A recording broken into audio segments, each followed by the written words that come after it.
Ang businessman eh. Gold. Hindi bang rapper eh. Pag suot ko, pag nasa...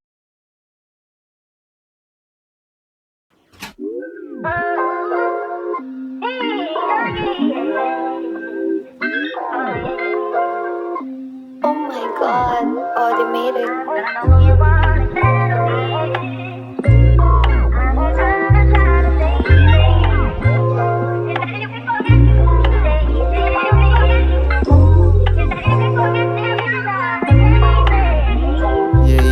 Yo.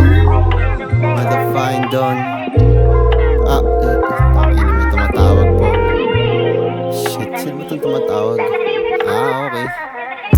Tumatawag sa akin yung M's. Big dogs coming up next. Kukunin ko pa yung rest. Langit titira kahit na less. On point, disiplina kaya todo mag-place. On good.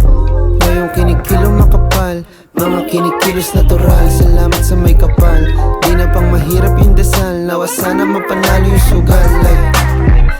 See me winning papunta sa top. Walang bitch na uupo sa lap. Magaan at walang strap. Hanggang sa pepera na sarap. Kunin tapos rekta na sa bank. Sobrang layo na ng gap. Oo, sobrang layo na ng gap. Kung makumpara mo sa dati na walk like me.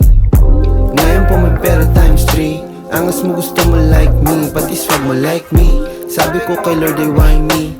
Pinadama niya na lang tuloy na MG. Kasi nga lahat papanisin. Kayamanan lang ang gusto ang kini. Sa puli ng dibitin.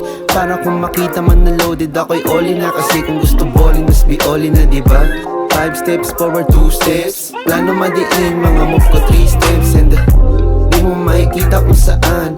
Di yan pera, di na para dyan. Di na nakakagala. Gising ng alas 4. Binubuo yun para sa anak ko ng magarbo. Mabigay lahat, mga gusto maging luho nang walang iniintindi sa resibo. Sa trip na puntahan o saan. Sige turo mo lang kung saan.